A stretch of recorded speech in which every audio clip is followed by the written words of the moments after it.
Hello friends, मैं आपका mentor A K. Singh और आज हम एजुकेशन का 2013 का पेपर देखेंगे। बच्चों, कल यही पेपर आपको दोबारा कर पेपर आपका अपलोड करा गया था।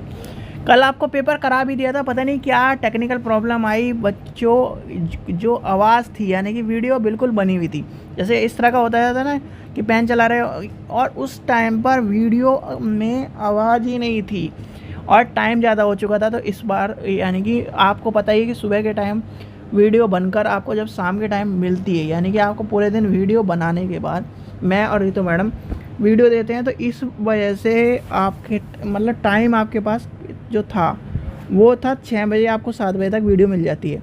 और हमने वीडियो बनाकर कंप्लीट कर ली थी 5 बजे तक, यानी कि सारे लेक्चर आपको कवर करके देने के लिए अपलोड कर रहे थे। जैसे ही देखा, चेक करा लास्ट बार, तो उसमें वीडियो में ऑडियो नहीं थी, और ऑडियो नहीं थी तो आप ऑडियो के बिना उसको समझ नहीं पाए, इसलिए कल की वीडियो नहीं आई थी। यही वीडियो यानी कि जो आज ये लेक्चर है, मैं फिर दोबारा रिकॉर्ड कर रहा हूँ। और फिर दोबारा रिकॉर्ड करने का रीज़न यही है कि कल के जो लेक्चर थे उसमें आवाज़ नहीं थी, ठीक है। तो ये दिक्कत हुई थी, इसलिए मैं कहता हूँ थोड़ा सा टेक्निकल में थोड़ा सा यही दिक्कत है कि जब चीज़ें एक सोचते हैं ना कि जल्दी जल्दी हो जाए, और तब थोड़े दिक्कत का सामना करना पड़ता है। चलिए, तो आज का पेपर देखते हैं। आज दोबारा फिर कर लेंगे कौन सा हम कहीं जा रहे हैं या फिर आप कहीं जा रहे हो। क्वेश्चन नंबर पहला देखते हैं। अंतर आलोचन किस अनुसंधान का उपेक्षित करता है? तो ये किसकी करता है? तो ये करता है ऐतिहासिक संसाधन यानी कि ऐतिहासिक अनुसंधान की। क्वेश्चन नंबर 2 देखते हैं। कौन सा नमूना चयन तकनीक विषय जाति है, यानी कि विषय जाति यानी सब्जेक्टिव जनसंख्या का प्रतिनिधित्व करने का वाला नमूना प्राप्त करने के लिए सर्वाधिक उपयुक्त है? तो सर्वाधिक उपयुक्त कौन सा है? एक आपको यानी कि स्तरीकृत या छिद्रिक नमूना, यानी कि ऑप्शन नंबर पहला हो जाएगा इसका आंसर। चलिए आगे चलते हैं। क्वेश्चन नंबर 3 देखते हैं। क्वेश्चन नंबर 3 क्या कह रहा है? क्वेश्चन नंबर 3 क्या है? काई टेस्ट यानी परीक्षण किससे संबंधित है, यानी किसका उदाहरण है? तो वो है गैर प्रचलित परीक्षण, यानी कि ऑप्शन नंबर 3 हो जाएगा इसका आंसर। क्वेश्चन नंबर 4 देखते हैं। क्वेश्चन नंबर 4 देखते हैं। उच्च विश्वसनीयता वाला परीक्षण निम्न में से किसके लिए आवश्यक है? तो वो है इसका आंसर हो जाएगा छात्रों के द्वारा योग्यता के आधार पर वर्गीकरण करना, यानी कि ऑप्शन नंबर 3 हो जाएगा इसका आंसर। क्वेश्चन नंबर 5 देखते हैं। 5 का नंबर क्या कह रहा है? निम्नलिखित में कौन सा अधिगम सिद्धांत पर अग्रणीय कार्य करने के लिए नोबेल पुरस्कार दिया गया था? तो नोबेल पुरस्कार किसने दिया था, यानी किसका हो जाएगा इसका आंसर हो जाएगा इवन पावलो, यानी कि ऑप्शन नंबर पावलो। और पावलो का क्या है? कुत्ता, यानी कि याद रख लेना। अब सीटेट हो या फिर भैया हमारा एजुकेशन का हो, हमें तो पावलो का क्या है? कुत्ता। किसका? बंदर किसका है? बिल्ली किसकी है? ये सब चीज़ें भी याद रखनी पड़ेंगी। क्वेश्चन नंबर 6 देखते हैं। पियाजे के अनुसार मनुष्य के संज्ञानात्मक विकास के 4 महत्वपूर्ण पड़ाव में होते हैं। इन पड़ाव में से सही क्रम को लगाइए। भैया सही क्रम कौन कौन सा है? सबसे पहले आपको जब क्रम लगाओगे तो इसका ये पता होना चाहिए क्रम कैसे कैसे। भाई 0 to 2 है, फिर आपका यानी कि पूर्व संक्रियात्मक सक्रियता, जब सक्रियता हो जाती है, फिर आता है पूर्व संक्रियात्मक आ जाएगा 2 से 7, तर्क बुद्धि आ जाएगा, फिर आ जाएगा औपचारिक, यानी कि इसमें से कौन सा लेके चलेंगे? अगर लेके चले तो संवेद, हाँ ये आ जाएगा। सबसे पहले आ जाएगा संवेदित तंत्र संक्रियात्मक, इसमें हो जाएगा 0 से 2। पूर्ण संक्रियात्मक हो जाएगा, इसमें हो जाएगा आपका 2 से 7। तर्क बुद्धि हो जाएगा, तर्क बुद्धि कौन सी होती है? 7 से 11। और इसका हो जाएगा औपचारिक हो जाएगा, इसका आंसर हो जाएगा ऑप्शन नंबर डी। चलिए आगे चलते हैं। कार्ल रोजर, चलिए इसे match of following, Carl Roger का कौन सा आएगा? कार्ल रोजर का आ जाएगा स्वयं सिद्धांत, यानी कि हो जाएगा ऑप्शन नंबर 3 हो जाएगा। और इसका देखो सॉल्व करने का तरीका आपको पता ही होगा सबसे, ये तो मेरे से पहले पता होगा, बहुत सारे बच्चे जो नेट की तैयारी करेंगे इस तरह से देखते हैं। तो यानी कि ये हो जाएगा, फिर उसका यानी कि 2 जगह 1 है तो ये हो जाएगा। तो इस तरह से किस तरह करते क्या चलेंगे भाई? जब यहाँ पे 2 मिल गए तो ये हो जाएगा ऑप्शन नंबर डी। तो इसका आंसर हो जाएगा कार्ल रोजर हो जाएगा 3। फिर कार्ट लेविन को आ जाएगा क्या है? कार्य क्षेत्र सिद्धांत। फिर आ जाएगा बेंडूरा का क्या आ जाएगा? बेंडूरा का हो जाएगा सामाजिक अधिगम सिद्धांत। और ब्रूनर का क्या हो जाएगा? ब्रूनर का हो जाएगा संज्ञानात्मक सिद्धांत। चलिए आगे चलते हैं, क्वेश्चन नंबर 8 देखते हैं। पावलो के कुत्ते, यानी देखो अभी हम 1 सेकंड चेंज नहीं हुआ, यानी कि यहाँ से बस यहाँ है, पावलो का कुत्ता आ गया, आ गया कि नहीं आ गया पावलो का कुत्ता। इसलिए कहता हूँ ये सब चीज़ें आपको पढ़नी ज़रूरी है। पावलो का क्या है, कुत्ता। बिल्ली किसकी है, कबूतर किसका है, ये आपको पता होना चाहिए। पावलो का कुत्ता क्या है, और पावलो के कुत्ते की खासियत क्या थी, घंटी बजाओ खाना मिलेगा, और वो भागा आता था। घंटी बजाओ खाना मिलेगा, राल टपकने लगती थी। एक दिन घंटी बजा दी, खाना रखा नहीं गया, वो क्या हो गया, राल टपक गई। तो याद रखना ये सारे एग्जाम्पल पूछे जाते हैं। तो इसका आंसर हो जाएगा पावलो, यानी घंटी की आवाज़। कोहलर ने विकसित किया था, कोहलर ने क्या विकसित किया था भैया, कोहलर का जो एक ही सिद्धांत है उसका कौन सा है, इनसाइड सिद्धांत, यानी कि inside theory. Option number B हो जाएगा। एसआर किसका है, एसआर बता दो, एसआर और फ्लूइड सिद्धांत किसका है, ये दोनों इंपॉर्टेंट भी हैं। चलिए क्वेश्चन नंबर 10 देखते हैं। निम्नलिखित में कौन सा युग्म सही नहीं है, तो कौन सा युग्म सही नहीं है, अब सही नहीं है उसे छाटो, सही नहीं है। तो सबसे पहला है यही हो जाएगा, बहुबुद्धि सिद्धांत आ जाएगा गिलफर्ड, यानी कि बहुबुद्धि सिद्धांत किसका है, बहुबुद्धि हार्वर्ड गार्डनर का है, बहुबुद्धि सिद्धांत है गार्डनर का है। गार्डनर लिख लो उसके आगे, गार्डनर, यानी कि गार्डनर मतलब माली। क्वेश्चन नंबर 10 का ये लिख लेना, इस तरह क्वेश्चन पूछे जाते हैं। क्वेश्चन नंबर 11 है औपचारिक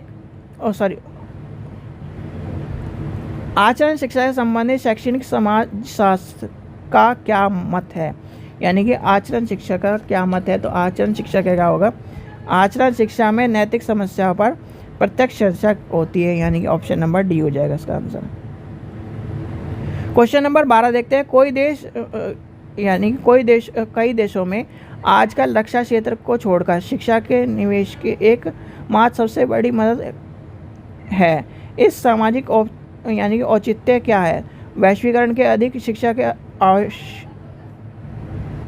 अत्यावश्यक मांग, शिक्षा सामाजिक बुराइयों के लिए रामबाण इलाज है, शिक्षा राजतंत्र की स्थापना करने के लिए। देखिए जब इस तरह की बात आएगी तो आपको एक चीज़ दिख रही होगी, ऑप्शन नंबर किसका, या तो एक तो भाई समाज की बुराई ख़त्म करने के लिए शिक्षा इंपॉर्टेंट है, और दूसरा आ जाएगा शिक्षा सभी के लिए सुरक्षा, समृद्धि और सामाजिक मांग जुटाने के सहायक होती है, यानी कि शिक्षा ही व्यक्ति को अपने अधिकारों से उसको सुरक्षा प्रदान करती है, किसी को से उसके जान पहचान कराती है, ज्ञान को वर्धक बनाती है। तो ये सब चीज़ें आ जाएंगी। क्वेश्चन नंबर 13 देखते हैं। भारतीय स्वतंत्रता पूर्व जाति भेदभाव को निम्नलिखित में कौन से मुख्य कारण है, भैया मुख्य कारण आपको एक ही दिख जाएगा, और वो कौन सा है आपका पारिवारिक, यानी कि 13 का क्या आ जाएगा, इसका आ जाएगा पारिवारिक परिवेश। चलिए आगे चलते हैं। क्वेश्चन नंबर 14 देखते हैं। निगमात्मक तर्कण सहायकता है, तो निगमात्मक किसके हो जाएगी, निगमात्मक हो जाएगी परिकल्पना का निर्माण, यानी कि ऑप्शन नंबर बी हो जाएगा इसका आंसर।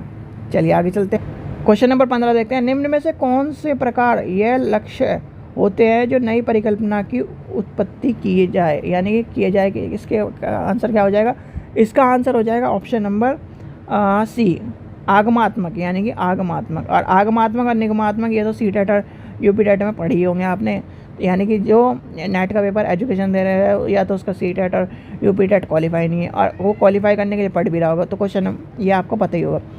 क्वेश्चन नंबर 16 देखते हैं। निम्नलिखित में कौन सा अनुसंधान अध्ययन की साध्यता को,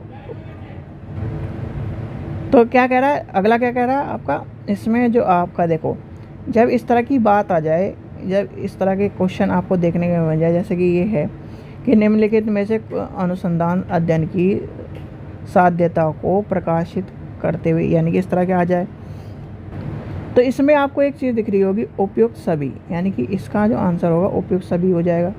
और इसमें जो क्या है, और इसमें क्या कह रहा है, अनुसंधान के बारे में बात कर रहा है, औपचारिक लागत और समय के बारे में बात कर रहा है, तो समय और लागत ये सब चीज़ें आ जाएंगी, ऑप्शन नंबर हो जाएगा सी हो जाएगा। क्वेश्चन नंबर 17 देखते हैं। निम्नलिखित में कौन सा नामात्मक मापनीय के भिन्न बिंदुओं को दिए गए चिन्हित कीजिए, यानी कि इसका जो भिन्न बिंदु है उसमें कौन सा आ जाएगा, परिमाण के अनुसार क्रमबद्धता करना, यानी कि ऑप्शन नंबर सी हो जाएगा इसका आंसर, ऑप्शन नंबर सी।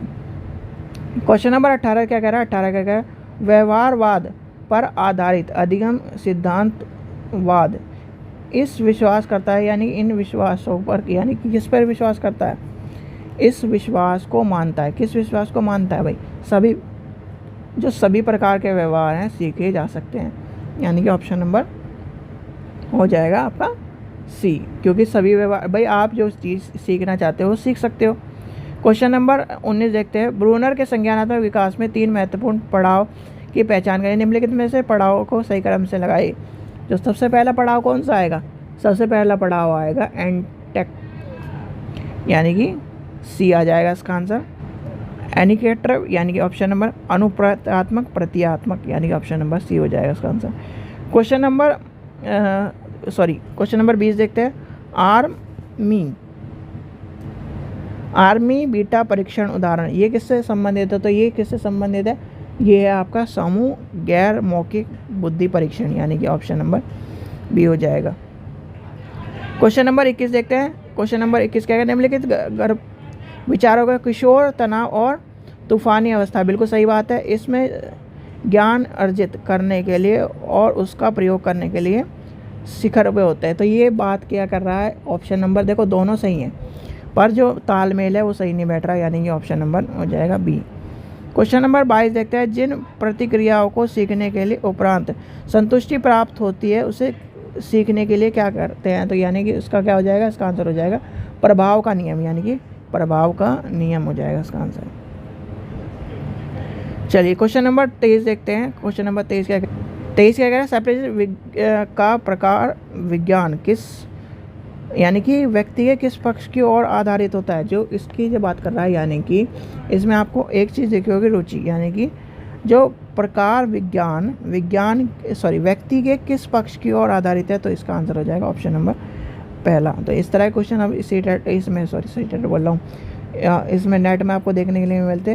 पहले क्वेश्चन जो थे समाज से जुड़े हुए थे, विज्ञान से जुड़े हुए थे, रिसर्च से कम जुड़े हुए थे। अब इस बार ये अब जो होता है, अब ये रिसर्च को ज़्यादा महत्व दिया जाता है, यानी कि आपका 100 नंबर का पेपर है तो 100 नंबर में से 20-25 तो रिसर्च के क्वेश्चन मिलते हैं। क्वेश्चन नंबर 24 देखते हैं। सामाजिक करण यानी सामाजिकरण पद से क्या है? तो क्या हो जाएगा? इसका आंसर हो जाएगा ऑप्शन नंबर, समाज के सदस्यों के बीच अंतःक्रिया बनाना और मानवीय मूल्य को ग्रहण करना, यानी कि ऑप्शन नंबर सी हो जाएगा इसका आंसर। क्वेश्चन नंबर 25 देखते हैं। समाजशास्त्र का जनक कौन है? भाई समाजशास्त्र का जनक ये तो आपको पता ही होगा सबको। समाजशास्त्र का जनक कौन है? अगस्त काम्टे, यानी कि ऑप्शन नंबर 1 हो जाएगा इसका आंसर।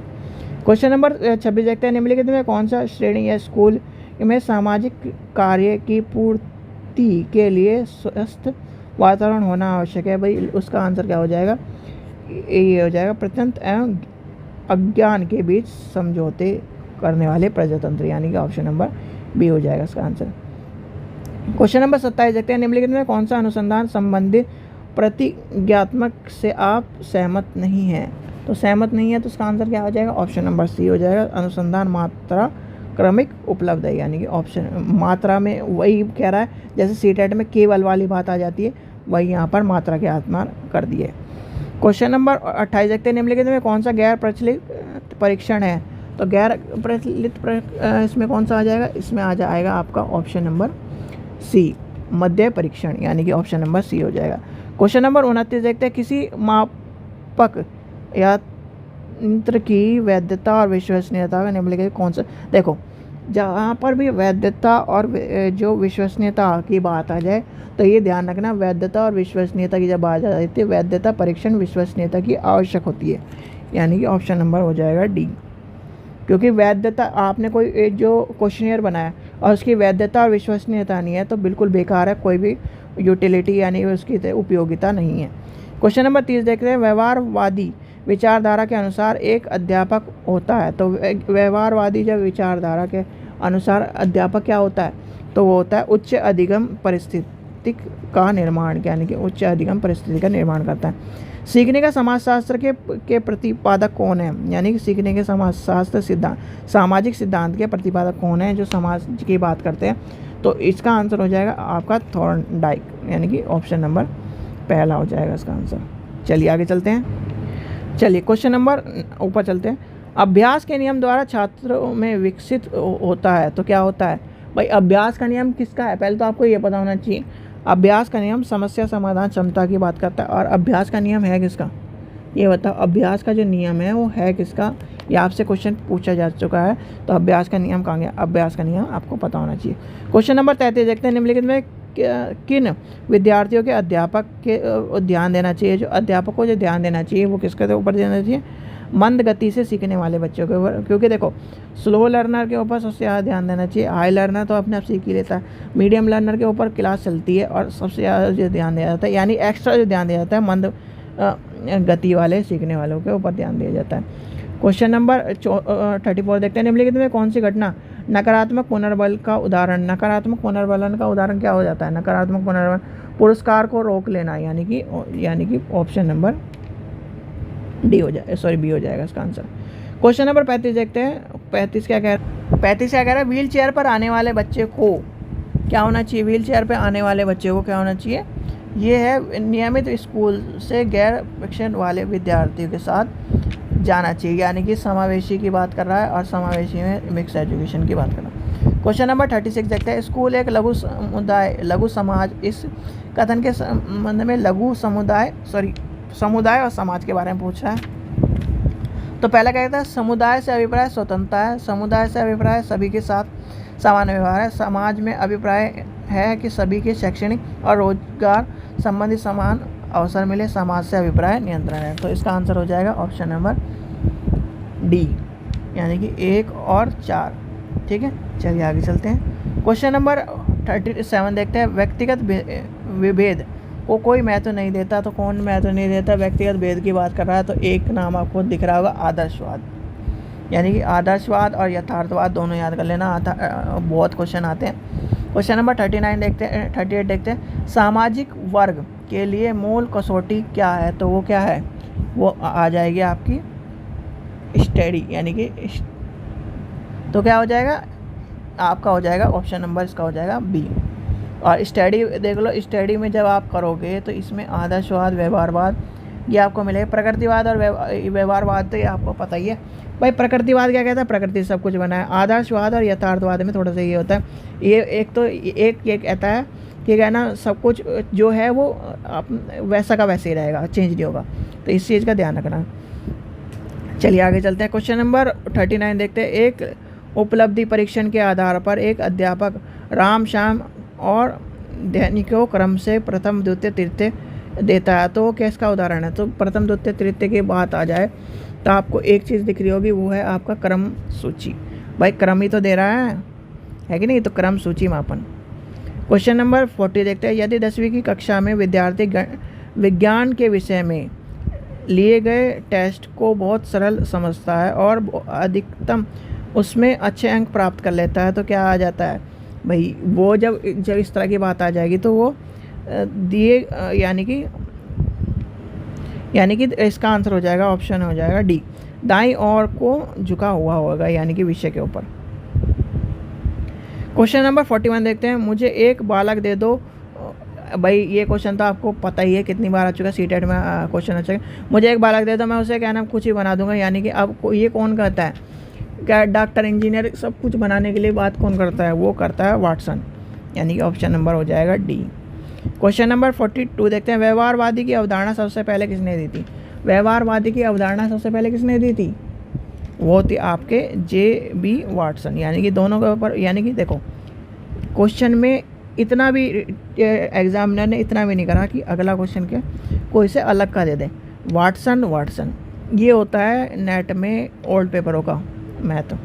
क्वेश्चन नंबर 43 देखते हैं, थॉर्नडाइक का सिद्धांत जाना जाता है। भाई थॉर्नडाइक का जो सिद्धांत है वो किसके लिए जाना जाता है, थॉर्नडाइक का जो सिद्धांत है आपको पता है किसके लिए जाना जाता है, ऑप्शन नंबर हो जाएगा, ऑप्शन नंबर पहला हो जाएगा, बुद्धि सिद्धांत। क्वेश्चन नंबर 44 देखते हैं, अंतर्दृष्टि के विधि से निरीक्षित किसके द्वारा किया जाता है, तो वो हो जाएगा, ऑप्शन हो जाएगा, ऑप्शन नंबर सी हो जाएगा, स्वयं अपने द्वारा। क्वेश्चन नंबर 45 देखते हैं, निम्नलिखित में कौन सी विधि वर्तमान ज्ञान को निष्कर्ष निकालने के लिए प्रयुक्त की जाती है। जो विज्ञान ये इस तरह की जो आती है वो आ जाएगा निगमात्मक तर्कण विधि, यानी कि निगमात्मक तर्कण विधि। चलिए क्वेश्चन नंबर आगे चलते हैं, पावलो और स्किनर निम्नलिखित में किससे संबंधित है। पावलो और स्किनर, आपको एक नाम यहाँ दिख ही रहा है आपको, व्यवहारवादी, यानी कि व्यवहारवादी। और गेस्टाल्टवादी में कि कौन कौन से जो वैज्ञानिक है, 3 वैज्ञानिकों के नाम आपको पता होने चाहिए, गेस्टाल्टवादी में कौन कौन है। क्वेश्चन नंबर 47 देखते हैं, निम्नलिखित में कौन सा सकारात्मक सामाजिक परिवर्तन का कारक है। सामाजिक परिवर्तन का कारण कौन है, तो वो आपको दिख रहा है इसमें शिक्षा, यानी कि ऑप्शन नंबर बी हो जाएगा इसका आंसर। क्वेश्चन नंबर 48 देखते हैं, भारतीय प्रसंग में शारदा अधिनियम क्या किसकी बात करता है, यानी किस लिए महत्वपूर्ण है। तो इस तरह के जो इस तरह की इंपॉर्टेंट है तो वो लड़कियों के लिए होगा भाई। नाम क्या है, लड़कियों जैसा है, तो आपको क्या मिलेगा, लड़कियों का, यानी कि पहला तो गलत हो जाएगा। फिर दूसरा है लड़कियों के लिए इस तरह की बात नहीं करता, तो ये इस तरह की जो लेडी के टाइप की औरत है, तो यानी कि क्या हो जाएगा, ये लड़कियों के बाल विवाह के निषेधन की, यानी कि उसकी तरह बात करता है, तो ये हो जाएगा। यानी कि पहला और चौथा तो कट ही जाता, अब इनमें से दो में से बचता। अब ये निःशुल्क वाली बात होती है तो ऊपर ही चल जाती निःशुल्क वाली बात, तो इसलिए आ जाएगा, इससे आ जाएगा सी। क्वेश्चन नंबर 49 देखते हैं, आप संस्कृति पद को कैसे परिभाषित करोगे, यानी परिभाषित करिए या करोगे, किस तरह से करोगे। तो ये हो जाएगा एक जटिल समग्र जिसके अंतर्गत वह सब कुछ आ जाता है, जिसमें व्यक्तिगत समाज के सदस्य के रूप में रहते हुए ग्रहण करता होता है। यानी भाई एक सोशोलॉजी में जब आपने सोशोलॉजी करी होगी, एमएड में सोशोलॉजी पढ़ी होगी, तो वो जो सोशोलॉजी का टीचर होगा अगर उसने पढ़ाया होगा तो एक चीज़ का कन्फ्यूज़न आपको दूर कर दिया होगा, समाज और संस्कृति, कि समाज पहले आया कि संस्कृति पहले आई, ये क्वेश्चन उसने बताया होगा। अब समाज और संस्कृति दोनों एक दूसरे से जुड़ी हुई है, अगर समाज नहीं रहेगा तो संस्कृति नहीं रहेगी, अगर संस्कृति नहीं रहेगी तो समाज नहीं रहेगी। यानी कि अगर दोनों में से एक भी हट गया, संस्कृति हट गई तो समाज खत्म, और समाज हट गया तो संस्कृति खत्म। याद रखना, समाज और संस्कृति दोनों एक साथ चलती हैं, एक साथ होती हैं और एक साथ ही रहेंगी ज़िंदगी भर। जब कलयुग आ रहा है, धीरे धीरे संस्कृति खत्म होती जा रही है, तो समाज भी खत्म होता जा रहा है। आपको बताओ, समाज होता जा रहा है कि नहीं खत्म हो जा रहा है। एक टाइम आएगा संस्कृति भी खत्म, समाज भी खत्म, कोई किसी को मार रहा है, कोई किसी को काट रहा है, तो ये सब चीज़ें सब कुछ वही हो जाएगा। क्वेश्चन नंबर 50 देखते हैं, एक विद्यार्थी ने मनोविज्ञान परीक्षण में 80 अंक और सांख्यिकी में 60 अंक प्राप्त किए। इन अंकों के निम्न में से किस परिवर्तक करके तुलना की जा सकती है। तो तुलना किसकी करी जाती है, मानक अंकों की करी जा सकती है, यानी कि इसका हो जाएगा ऑप्शन नंबर सी हो जाएगा। ठीक है बच्चों, चलिए ये था आपका आज का कौन सा 2013 का जून का पेपर, यानी कि पेपर 2 था। अब आपका पेपर 3 देखा जाएगा, और आपको पता ही यूजीसी नेट का फर्स्ट फेज़ की जो डेट शीट आ चुकी है। तो फर्स्ट फेज़ में हमारा कौन कौन से एग्ज़ाम है, लाइब्रेरी के एग्ज़ाम है, इंग्लिश का एग्ज़ाम है, हिंदी का एग्ज़ाम है, पॉलिटिकल साइंस का एग्ज़ाम है, और जो तैयारी कर रहे हैं उनमें से इसी के एग्ज़ाम है। ठीक है, एजुकेशन वाले का अभी एग्ज़ाम नहीं है। चलिए, आशा करता हूँ वीडियो पसंद आई तो लाइक करें, चैनल को सब्सक्राइब करें, वीडियो को ज़्यादा से शेयर करें। Thank you.